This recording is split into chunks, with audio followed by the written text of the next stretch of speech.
Okay, it's Friedo here, Kathy D. Carter across the desk from me, and I know one of us is really looking forward to this episode, and it's not me. What are we going to talk about today, Kathy? We're going to talk about you loving your physical appearance and you not wanting to wear your glasses. Okay, I think you're going to be right about one of those.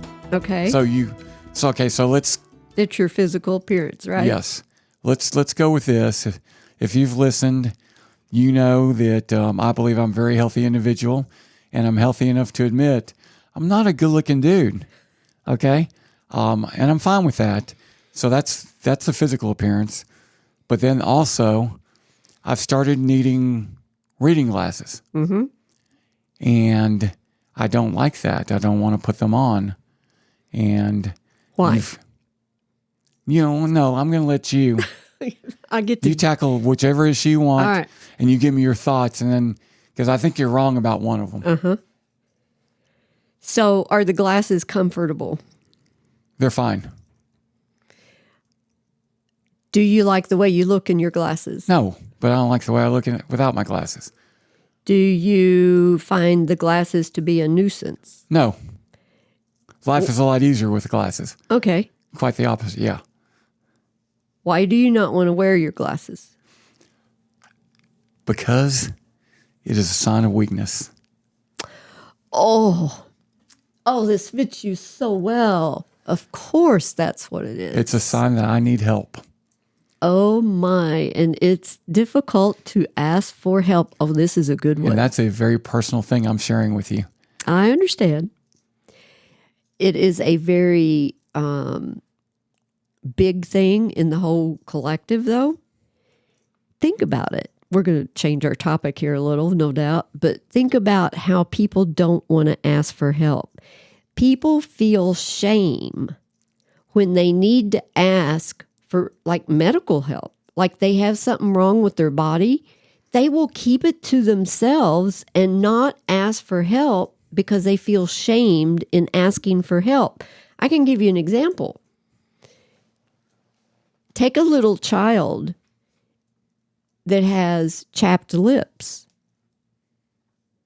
Some of them, you try to help them. You say, oh, you need something on your lips. No, I don't. No, I don't. No, I don't. It gets so bad that you have to say, look, we got to do something with this. No. Well, it could get infected. It's so bad, and then we'd have to go to the doctor to get something. You almost have to threaten them to get them to take care of their body. And literally, they will end up, if they find a receptive listener who's non-judgmental, they will say how bad it's hurting. And they will say, I want it better. And they may eventually take what you're trying to give them to fix it, but they still feel very wrong in needing help. I think you're giving me too much credit if you're saying that about me. Because I'm very shallow when it comes to this. It's not shame. It's I don't want to admit that something's wrong. That I'm losing my vision. But isn't that the same thing? I don't want to admit that I'm getting old. I don't want to admit that I need that help. It's like when I got out of the hospital, and I was on a walker. You didn't like that, did you? Oh, no. No. And I was supposed to be on that walker for a long time. Well, according to them. And, according to them. And you needed it? Oh. Longer than you used it? Yeah, I almost. Fell? No, not almost. I fell. And quite frankly, I landed in a parking lot on my head. And it could have been, really? And this was like. How long was it? A month? 4 days. Oh, 4 days. In the parking lot at Snuffers in Richardson. And I refused to walk in with the walker. And so I walked in without the walker, and walking out. You fell. Yeah. The body just wasn't strong enough yet. Well, it wasn't. It may have been some of that, but basically I was making a beeline to my truck. And as I'm walking to my truck, a car came and no big deal. The car didn't do anything wrong, but pulled through like a parking place. And so it kind of made me have to alter my route.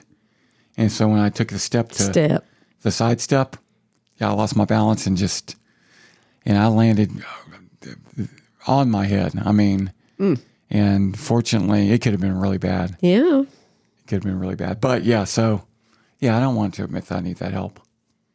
Yeah. What do you think that is? Because that's a human nature thing. It's pride. Pride of what? That I'm self-sufficient.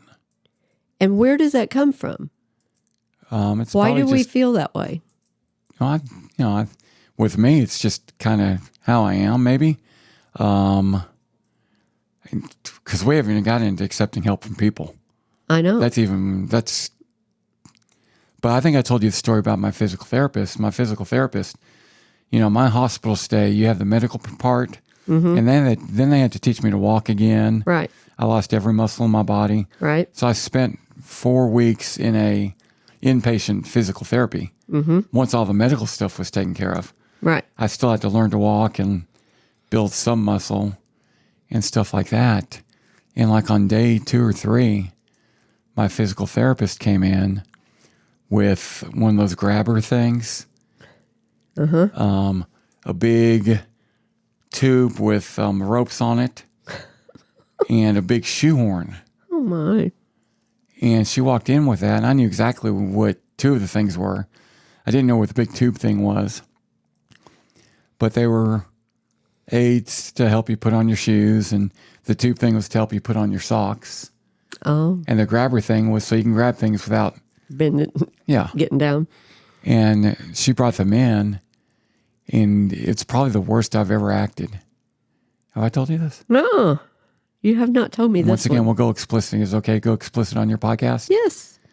I yelled at her. I said, "Get that shit the fuck out of my room." And she looked at me and said, "What?"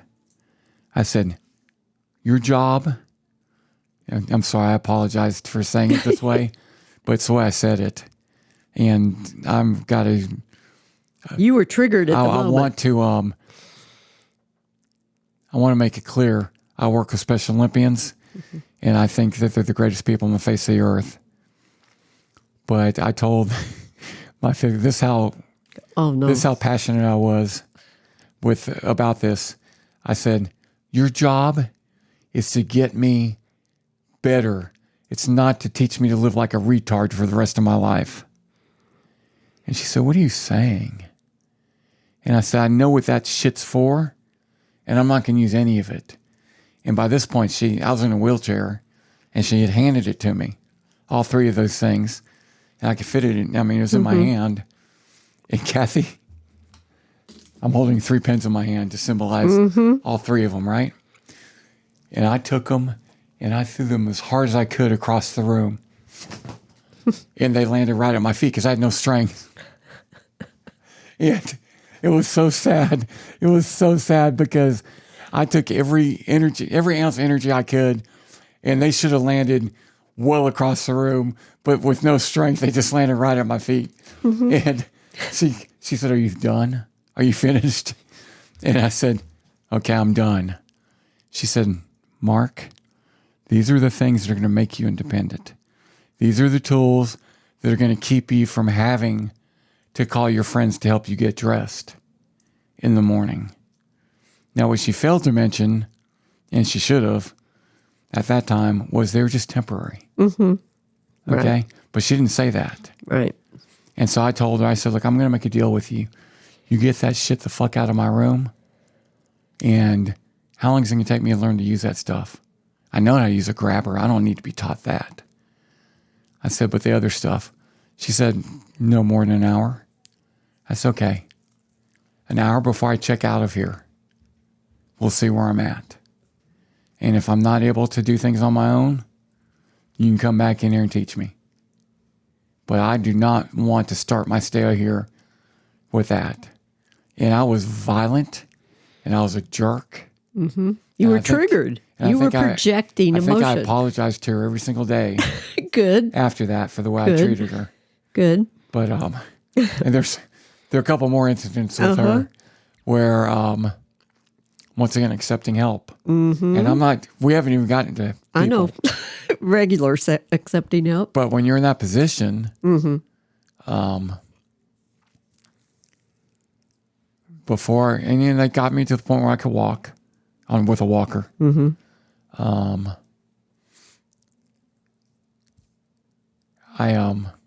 But they didn't get me to the point where I could live the way I did before. But and I'm going to blame them a little bit. They didn't until the final week, maybe the final few days there. They didn't explain to me this is temporary. They never took the time to say. Yeah, and that's or I didn't take the time to listen. But I think because it would have changed everything. Because what happened was, the week before I was supposed to get out of that physical therapy place, we took a field trip, which was awesome because it was the first time I'd been out of a hospital setting. And so it was like getting out of prison. It really was. Sad, but true. And we went to my apartment. And they did an assessment to what I was going to need in my apartment. And I told them straight out, I'm not going to get one of those. Sorry, I hate the word, but I said it. I'm not going to get one of those retard bathroom commodes. And they were saying, you're going to need one because your toilet is so low. And I'm getting maybe too much information here, but you're not going to be able to get up out of there. Mm-hmm. So you're going to need one. And I was like, no, I'm not going to do it. And they said, well, why aren't you going to do that? Because you are. There's no way around it. And I said, I've got a 1-bedroom apartment that has 1 bathroom. And I have people come over and I host poker games and stuff like that.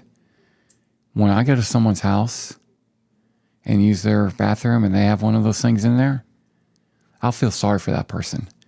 And I don't want anyone feeling sorry for me. That will not be in my bathroom. And the physical therapist, and if you've ever been through any of this physical therapy. I've never had physical therapy. They are fantastic, but they are very matter of fact. Mm-hmm. They have to be. And they don't put up with BS, and they don't BS you. Mm-hmm. And which is great. I mean, which is maybe the reason they didn't tell me it's temporary. And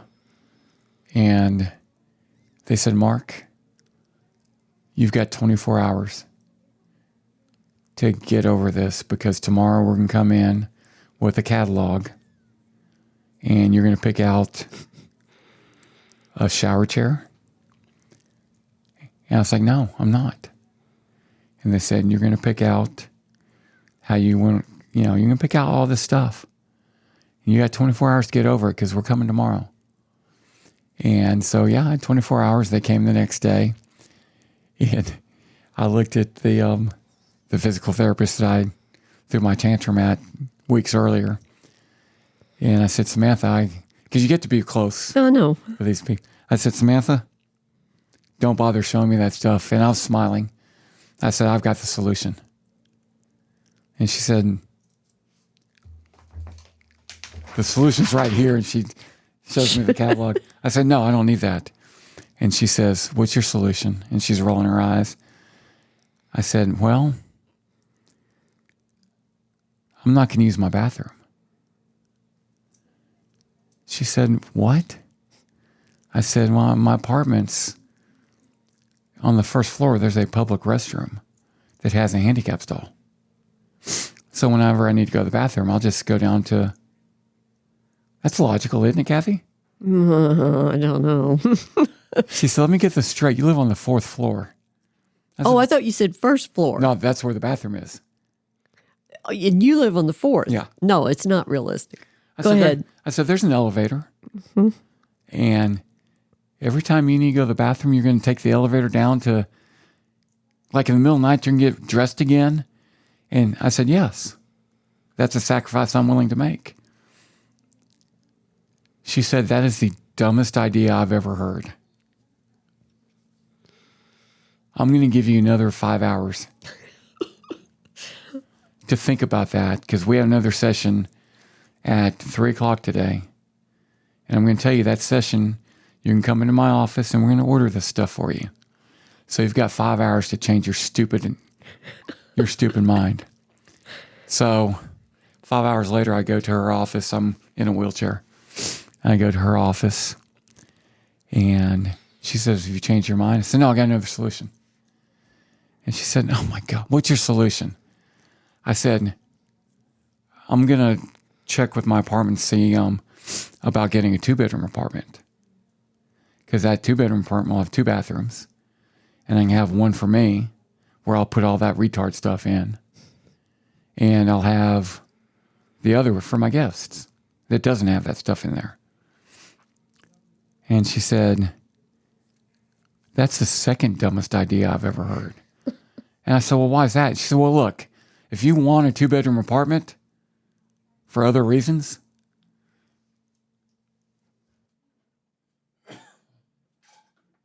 that's okay. Oh. That's okay. But Mark, think about it. You're going to move and you're going to pay for moving. You're going to pay additional rent for 2 bedrooms that you don't need. And really, honestly, within 4 or 5 months, you're not going to need this stuff anyway. And I looked at her and said, whoa, wait, what? And she said, you're making a permanent decision based on a temporary problem. I said, what? And that was the first. Oh, that was the first time you realized? That was the first time. And once again, I'll get emotional about it. But it was the most encouraging thing I'd heard in the last 5 months. Oh. Because she used the word temporary. And I think that if they told me that up front in the physical therapy place up front, it would have right. maybe motivated me a little bit more. Right. And maybe other people are different. Well, no, Maybe. I'd say there's plenty of people. I hope there's physical therapists out there hearing this so they can change this. And maybe they thought that I already knew that. Yes. 'Cause they assume. They were good people. I mean, Yes. they're great people. Oh, my gosh. Of course they are. And they have good intentions, but they assume because they're in the business that everybody knows what they know. Mm-hmm. That's done everywhere. But I say all that to tell you this. If I've got that much trouble with equipment that's going to help me, just imagine how much with people. I will not accept help from people at all. And I'm stubborn about it, and I'm a jerk about it. If I'm a jerk about anything in life, it's that? It's that. Oh, so being in the hospital in the coma didn't teach you that lesson? No. That's not good news. Why not? What if that's what you signed up to learn this time? What if you signed up? Oh, yes. Yes. Look at the defense. No. What if that's what was in your soul's contract, was to learn how to accept help? That will never be in my soul's contract. How do you know? I don't. But. And hasn't it already? You did accept help. When I absolutely positively had to. Right. I understand. I do. When I'm going to, 2 things. A, I'm not going to accept help from other people. Mm-hmm. But B, when I accept help from other people, I'm going to make sure that I do everything in my power to pay them back with interest, meaning not financially necessarily. Right. But I'm going to try and do more for them than they did for me. So what's your fear if you accept help from people? I'm self-sufficient, damn it. And why? What's your fear of not being self-sufficient? I think everyone should be self-sufficient. And what if they can't be? They should be eliminated? I think everyone that can be self-sufficient should be self-sufficient. Oh, okay, that's better. And I think mentally everyone should be self-sufficient. How can you say that with the kids you work with? Oh my gosh. Okay, I'm glad you brought that up. Oh, I'm so glad you brought that up. Because in my mind, in my head, those kids, those Special Olympians, and I know I've said the word retard like 4 times. We don't like that word. But let me tell you why I'm comfortable saying that word. Now I'm really getting emotional because these kids are the most mentally self-sufficient people I deal with. Okay. They are so self-sufficient mentally that, you may have to get deep inside. But for every reason in the world, these kids have every reason to be bitter, to hate the world, and to feel sorry for themselves. They have every right, through no fault of their own. They were born with issues that make every moment of their life uncomfortable. Right. But they are also some of the happiest people I've ever seen. So as far as mental self-sufficiency, they, to me, are such an example. Look how, they, to me, could be inspirations to the entire world. Yes. If the world would take the time to look at it and realize what's really going on there. I agree. I totally agree with that. I'm so glad you gave me the opportunity to say that. So, in having said that, do they have to receive help from people? Yes. Yes. Do you think that maybe in a past lifetime... Oh, special? Yeah. No. I don't know. I don't know if I was or not, but... I think there's something... I think anything's possible. I think there's something in your makeup that is making this such a strong concept that you can't accept help from people. And I think that may be in part of your soul's contract this time to learn. And you've been given one opportunity. You're even working with these children that have to accept help. Because I'm here to help. Okay. That's what I believe. And you don't think that we can help and be helped at the same time? I'm going to admit that is a weakness. Okay. Okay. Go on. I will accept help if I absolutely need it. Okay. So it's not that bad of a weakness. Okay. What is a weakness? Define it for me. What does that mean? It makes me not a whole person.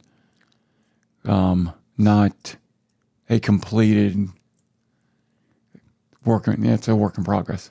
So what is a completed person? There is none. So you're not a whole person if you're weak. Oh, yeah. Mentally. Well, give me some things that make a person weak. Leaning way too much on other people. Okay. And I use the term too much. Right. Expecting the other people to... Expecting the world to bail them out. Mm-hmm. Feeling entitled. Feeling entitled. There we go. Okay. Feeling entitled. I'm entitled to nothing. That word bugs the crap out of me, entitled. Okay. We are not owed anything in this world. Right. Anything at all. And there are way too many of us that think we're entitled. Okay. So feeling entitled makes us weak. True? False. Oh, yeah. I think that's a very weak. And by the way, if you feel entitled, you're going to be disappointed in your entire life. Right.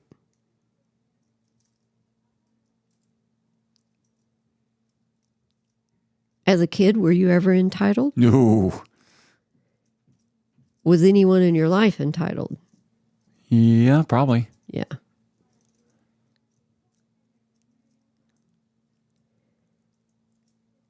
So being entitled makes you weak and makes you not a complete person. And therefore, we cannot accept help from someone else. Did someone help you get up that day you fell? Yeah, they had to because I couldn't get up. That's what I thought. Yeah.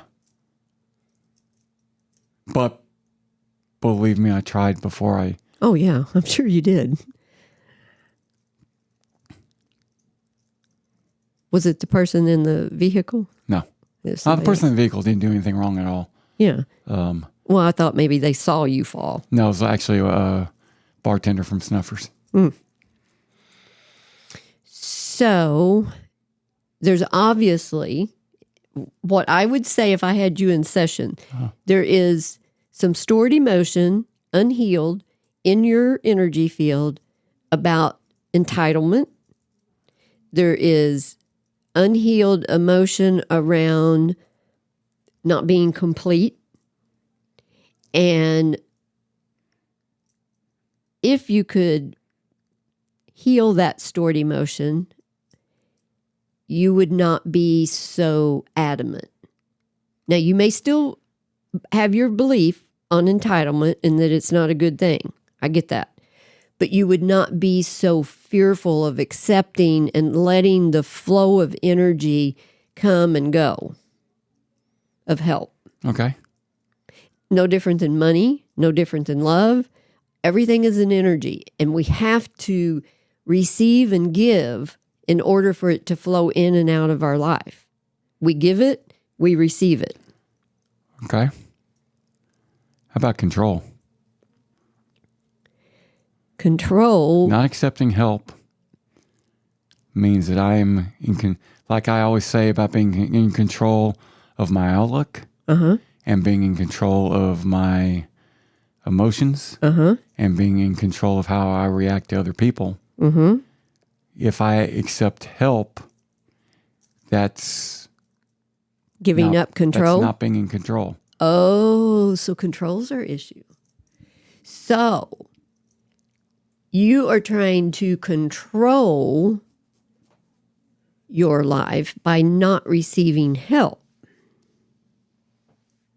Well, you yeah, feel you're giving up control if you receive help. Yeah, I don't want to be in positions where I need help, first of all. Because you feel you will owe. No, I feel like I'm here to help, not to accept help. And I'm glad you kind of brought that up earlier, is you said, well, what if you're here, that was your purpose, is to learn how to accept help. I kind of believe that my purpose is to be the one doing the helping. Right. And quite frankly, that's one of the things that could have been very and it was shocking in the hospital, is that I went, like with snap of the fingers, from being the person that helps to being the person that couldn't do anything for themselves. So I've experienced that. Because, in that hospital, for the first 10 weeks, I literally could not do anything for myself. Right.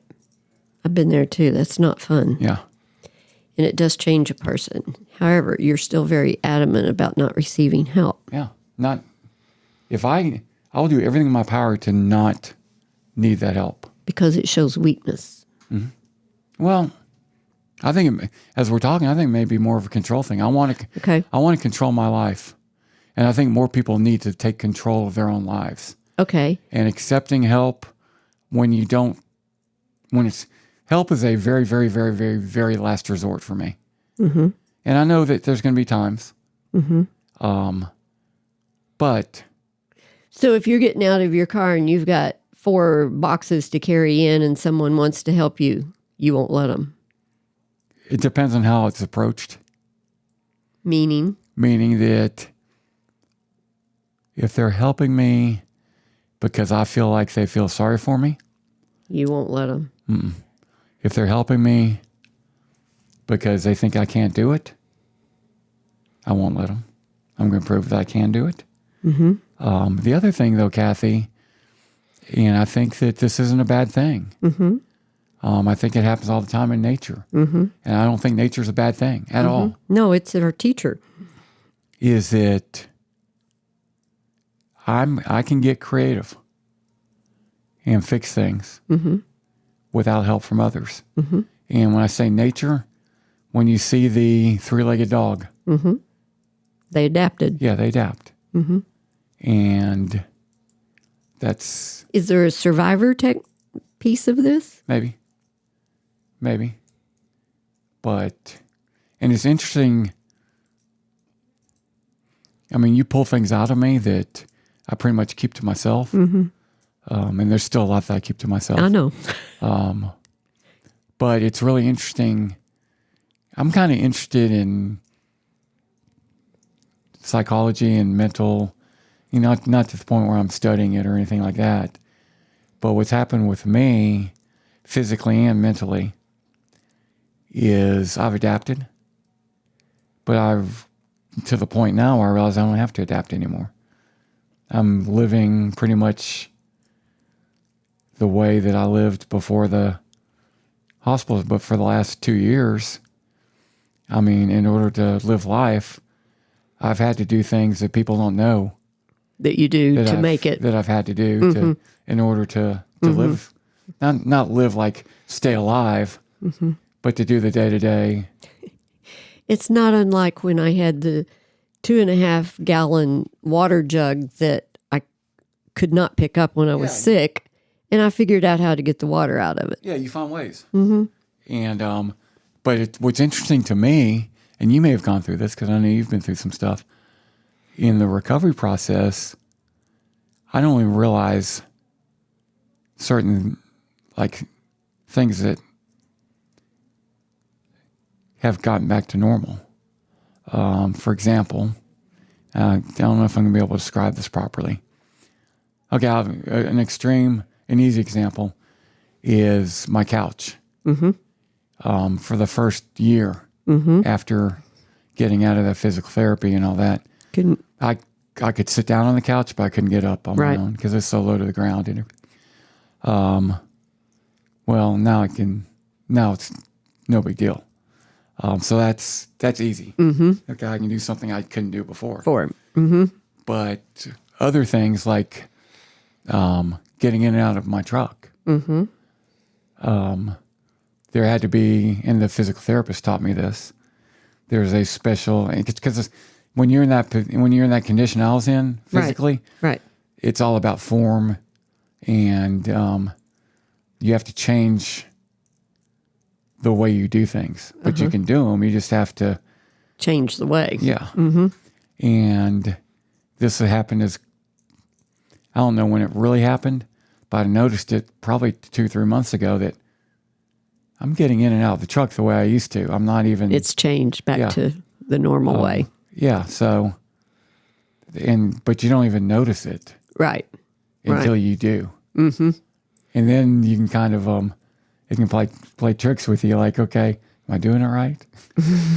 But I still can't hit a golf ball in the air, but I couldn't really do that before anyway.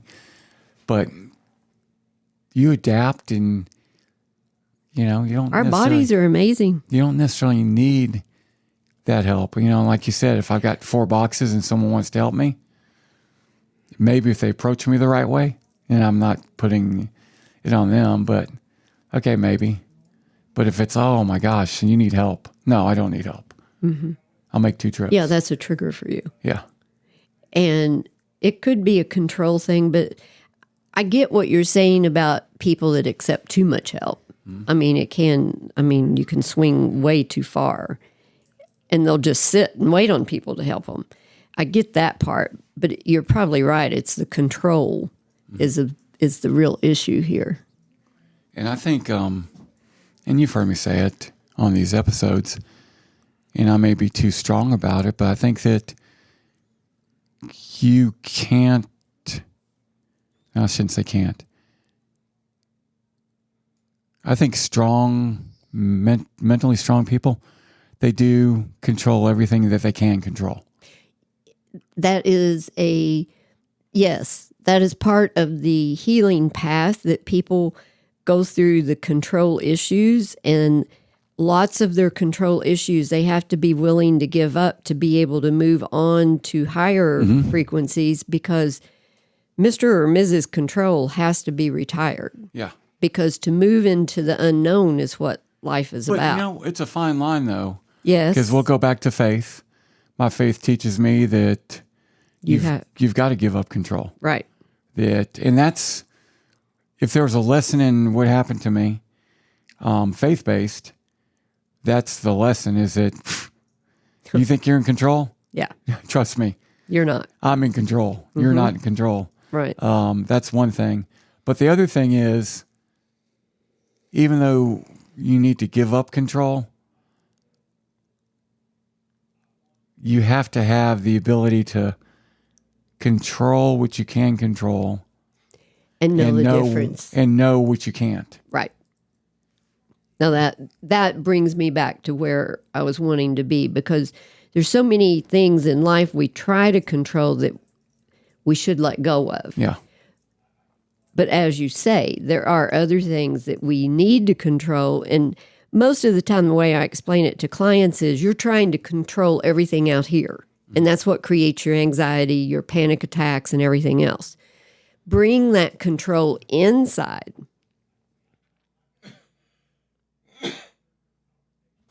If you bring the control inside and work on loving yourself, work on healing your inner children, work on the stored emotion you need to heal, work on your connection with spirit, work on your connection with your guides, and you work on these kinds of things and put your control in there. So it's the control of, I'm going to change my life. I'm going to start seeing what's right every day. I'm going to wake up every morning in a good mood. Put your control in there. Mm-hmm. That's where the control needs to be, not out here in making Joe Smith do what you want him to do and manipulating and trying to control him to do it. Yeah. And by the way, maybe it's like this too. Much like I just described my physical improvements, where you don't realize. Right. I wonder if it's the same way, kind of mentally, that the wake up every day. Mm-hmm. It will change you. And yeah. It will. And you don't even realize. And you don't realize it. You know, maybe for the first, I don't know, maybe the first 10 years, you have to wake up and force yourself to say, it's going to be a great day. But at some point, it's automatic. You don't have to say it. You have the habit. Yeah. You learned how to ride the bicycle and it's automatic, or drive the car. Those are what you have. That's why you have to put the control inside and make it that habit that you put the emotion behind it. You can't just wake up and say, I'm going to have a good day. You've got to wake up and feel it. It's the feeling it that gives it the power. Okay, this is turning into another longer episode, but let me ask you this. Physically, for example, here's what I'll do. And this is not necessarily a control thing or not going to accept help, but you could take it to that level. And if I want to be really extreme, I can make fun of myself. But like last night, I went to a hockey game last night and parked in a parking garage. I parked on the 3rd level. And the elevator is right there next to the stairs. I chose not to accept the elevator's help. And I walked down and up the stairs. But that wasn't really I'm not going to accept the help of the elevator thing. Right. It was more of a... Build your muscles. You know, I probably should. In all honesty, I probably should still be on the elevator.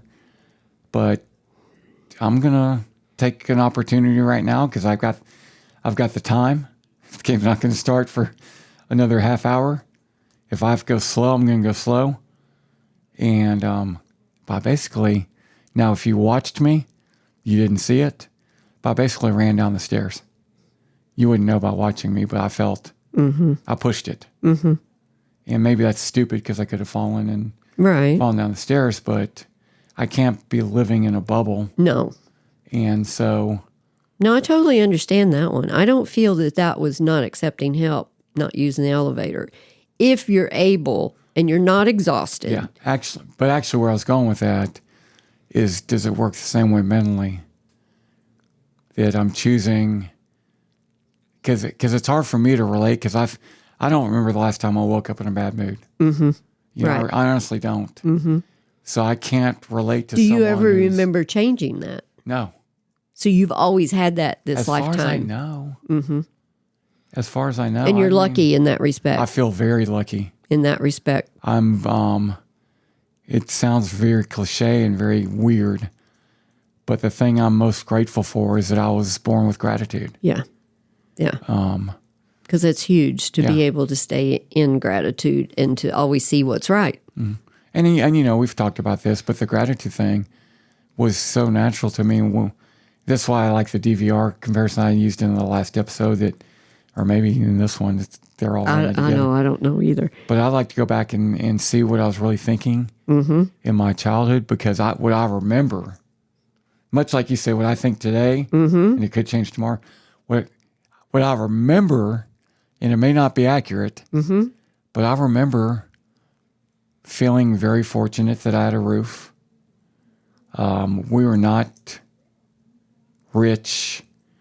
In a lot of ways, I don't want to insult anyone, but we probably weren't even middle class. And, when my dad was working, raising three boys that weighed a ton, I remember feeling bad for him because, I guarantee you, and he won't admit this even to this day, I guarantee you there were business trips he took where he wasn't really on a trip. He was in Dallas somewhere. Just, he had to get out of the house. And I wouldn't blame him one bit. But I remember thinking that, hey, I got food. I got a roof. I had my own bedroom because my brothers were too scared to, we really need, for all of us to have our own bedroom, we needed to have a 4-bedroom house. We had a 3-bedroom house that was a rental. And my brothers were too scared to stay in the room alone. So I was always fortunate to be able to have my own room when we only had 3 bedrooms. But yeah, the way I remember it is I was always very grateful. Right. And, part of the reason for that is something that, like my brother, and I'm not happy about it. My brother's still bitter about it to this day, is that my parents made a decision. I think it was a bad decision, but even with bad decisions, you learn. Well, and not only that, there's just like every good decision, it's not 100% great. They decided to send us to a school. Basically, when we were in first grade was 1975, and the schools were desegregating and all that. Well, grew up in Richardson, in the Richardson School District, and there's a school in Dallas called Hamilton Park. Hamilton Park was in the Richardson School District, but in Dallas, and it was in literally the neighborhood. It's a very historical, as far as I'm concerned, neighborhood. It was built in the 50s, maybe 40s. And it was designed to be a neighborhood for upwardly mobile black people, African Americans. I think at the time they're called Negro colored. I mean, quite honestly. And so, it turned into a ghetto. Basically, everyone in there, it was a very poor neighborhood by the 70s. It was very unkept. And it was a very rough neighborhood, especially compared to where we lived. And so what the Richmond School District did was, rather than busing those kids out of that neighborhood into the other schools, in order to desegregate, they kept that school the way it was, and they had the parents in the other neighborhoods just to be blunt, the white parents volunteer to have their kids bused into Hamilton Park, and they put a computer in there. They made it a magnet school. They did some special things. But so maybe one of the reasons I was grateful as a kid could have been because I was going to school with kids and they were much worse off than I was, and in a much worse neighborhood than I was growing up in. So that could have had a little bit to do with it. Because it was kind of a little culture shock for a first grader.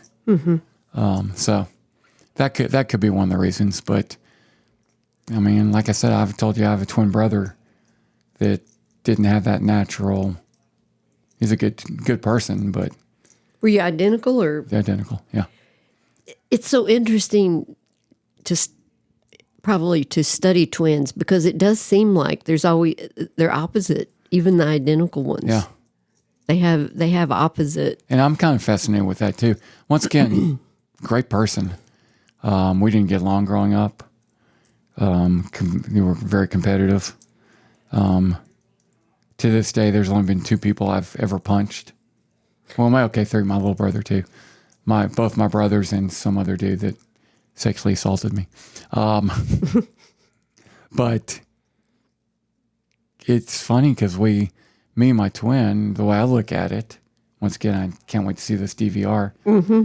You know, but logic would tell you that until we could start kind of making our own decisions, we live the same exact life. We had the same parents, Right. in the same house, and maybe once we were 7 or 8 years old, we could start kind of Having individuality. yeah. But my sister-in-law, who I love to death, his wife, always says, "Are y'all sure you grew up in the same house?" Because he's got, we can take the same event, and we both have completely different outlooks on it. And that's always been really interesting to me. Well, that goes to show that what they tried to tell us was true it's not true. What, environment and The DNA and the genetics.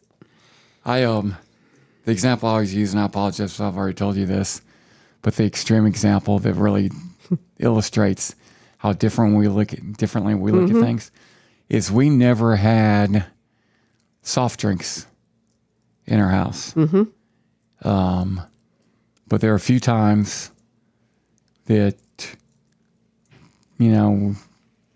like if my parents had to bring the refreshments to the baseball game, we'd have some leftover soft drinks. But they're very, very few and far between.